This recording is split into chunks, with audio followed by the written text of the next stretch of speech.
Have you always thought that cruising is probably the least exciting form of transport out there? It's expensive and probably for people of a certain age. Well, in this video, we're going to reveal a side of cruising that we think the world is maybe missing totally. We're also going to share why it can be exceptionally cost effective and why anyone that has a taste for adventure should be booking a cruise in 2024. And we're going to tell you why people that do what we do, that is travel full time to exotic places around the world, have added cruising into their own travel toolbox. But first, let me tell you that it was only a few years ago that cruising just didn't appeal to me. It just seemed all so slow and boring. But then after taking a few cruises, I actually started to realise that it is just another method of transport. But that was years before Neil and I started to travel full time. But unwittingly, cruising had unlocked that real sense of curiosity for travel. Since we sold everything we own 3 years ago to travel full time, the one word that would describe our life now is freedom. We feel free to do just about anything we want. Maybe before we wouldn't have felt that doing that 32-night cruise across the Pacific would have been a good use of our time. But now, having the freedom to give it a go made me realise how much it has the potential to unlock your sense of adventure too. And if you've already taken a cruise, you might not have realised the immense travel power that has unwittingly given you, but we'll tell you a bit more about that later. When I was a kid, I started supporting my local third-tier football team.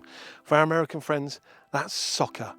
And everything about Swindon Town Football Club I thought was immense. Our stadium, the county ground, I used to refer to it as the Theatre of Dreams for 3 reasons. Firstly, to annoy friends of mine who are Man United fans, their stadium, Old Trafford, as they've already got that name for that one up there. Secondly, was because it seemed a bit tongue-in-cheek. But thirdly, between you and me, it was my theatre of dreams. I used to enjoy getting to the game early and walk around the entire perimeter of the ground just to soak up the atmosphere before going in. I know how daft all that sounds. After all, this is Swindon Town I'm talking about, not Real Madrid or Liverpool. It just felt like home. I liked to stand in the town end and everything was just so exciting. Then one day I remember my brother-in-law taking me to an away game far, far away. Newcastle United on Tyneside. This was for an FA Cup match. Gotta say, that day we got hammered 5-0, but this did actually spark a lot of excitement for me personally. I'd never heard a noise like the moment the first goal went in against us. I think all of us Swindon fans felt very small and insignificant that day, but it wasn't just the noise. Everything felt different. The fans were different, the smells were different. Dare I say it,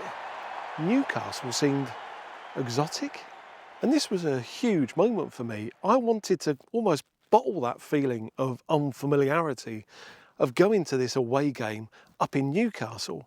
So over the future years, I went to more and more away games all over England, seeing my beloved Swindon Town Football Club. And you know that feeling when you go on vacation of it's great going away, but it's wonderful coming home again afterwards. You used to feel the same way. I'll go to an away game, but then coming home to the county ground, just it felt lovely. You might wonder why I'm telling you this. I'm going to link it now to travel, and that is when I was a young adult, when I go on vacation, I generally go back to the same places. And when I go to the same place, I'll probably stay in the same hotel and then go for dinner in the same restaurant and hope to meet the same waiter that I met on the first night. Every time I went to that restaurant, I just used to fall into that familiar way of travelling. But just like that football experience, I quickly learned I was getting bored with the familiarity. So we wanted more unfamiliarity and would start to visit different, more interesting places. But do you know what? Something started to happen. Being a Brit, I was fortunate enough that I could go on vacation for 2 weeks at a time. And we go to somewhere new and exciting. And we'd be there for a week. And by the end of the first week, I'm kind of thinking, a bit bored with this. I want to go somewhere else. So the second week was always a countdown to coming home. And this is where cruising steps in. You get on your cruise ship, you only need to unpack once, but you're swept away on the waves to location after location, different places every day. Every time you're looking out the window, there's a different vista. And every port when you get off is like that away game. It's different, it's exciting, it's exotic. But the great thing is, at the end of the day, you can come home, back to the ship and start to plan the next port on the journey. And this is where the kernel of exploration can really begin. The number one thing that people think of for what they want to do in retirement is, I want to jack in my job and go on a world cruise. When you think about the undertone of that, it's like, I don't care how much it costs, I'm just going to go and blow a load of cash. So I think that's what leads us to think that cruising is really expensive. But you know what, like with any other form of travel, it can be as expensive or inexpensive as you like. For example, using the tool that we talked about in last week's video, which we'll link below, you could take this wonderful cruise on Sun Princess. It's 14 nights and the itinerary is embark in Fort Lauderdale, Florida, Princess Keys in the Bahamas, San Juan, Puerto Rico, St. Thomas, Cozumel in Mexico, Belize City, Roatan, Honduras, and get back to Florida. That is really, really nice cruise. Well, that cruise costs $47,224 US dollars. Yes, $47,000, and that's for two people. Well, hang on though. You can get the same cruise for $3,786 for two people. So you can see cruises can be, frankly, ridiculously expensive or reasonably cost effective. That's on the same ship. And that price for two people isn't necessarily cheap. For example, I also found this on MSC Seashore for $2,100. And that goes from Orlando, Ocean Cay, that's their own island, Costa Maya, Mexico, Cozumel, Nassau, Ocho Rios, Jamaica, Grand Cayman, and then disembarking in Orlando again. So you can see the options are out there.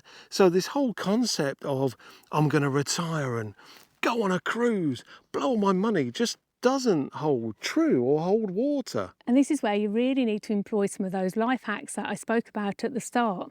After all, you're on a cruise and you really want to just kick back and relax. Yeah, so do you need that Wi-Fi package that's going to cost $50 a day? One of the life hacks that we've struggled to employ for ourselves is, can you avoid the drinks package? We haven't managed to avoid that one ourselves yet, but if you don't need a drinks package, they do provide free drink on board. Tea, coffee, water. If you're going on a long cruise, maybe a 14-night repositioning across the Atlantic, why not use this as a chance to detox? But we haven't spoken why cruising can really supercharge your travel yet, have we? No, we haven't. So let's get into that next.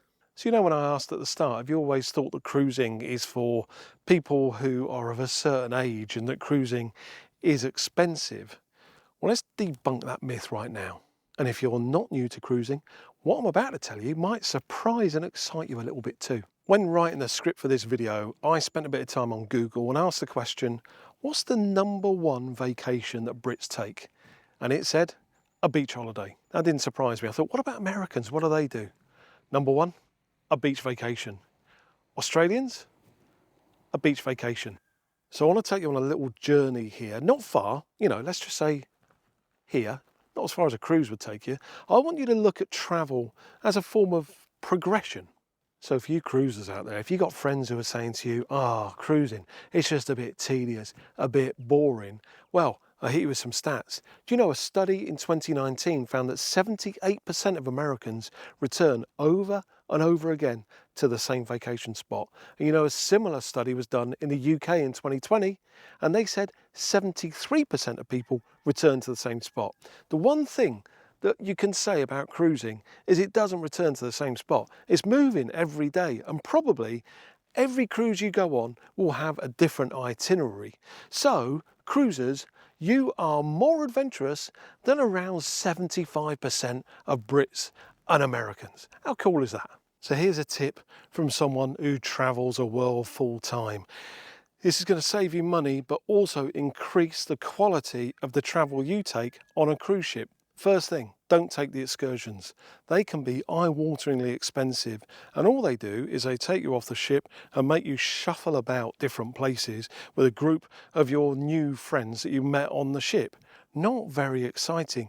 What Sarah and I found that we enjoyed doing when we did that 32-night cruise across the Pacific is get off the ship, don't have a plan, let's just walk, let's explore, let's see what we can find.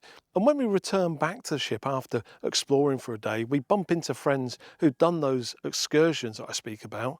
And in almost every case, they said, wish we'd done what you'd done. We've been sat on a bus waiting for an hour because some bloke forgot to come back at the allotted time that they set for us.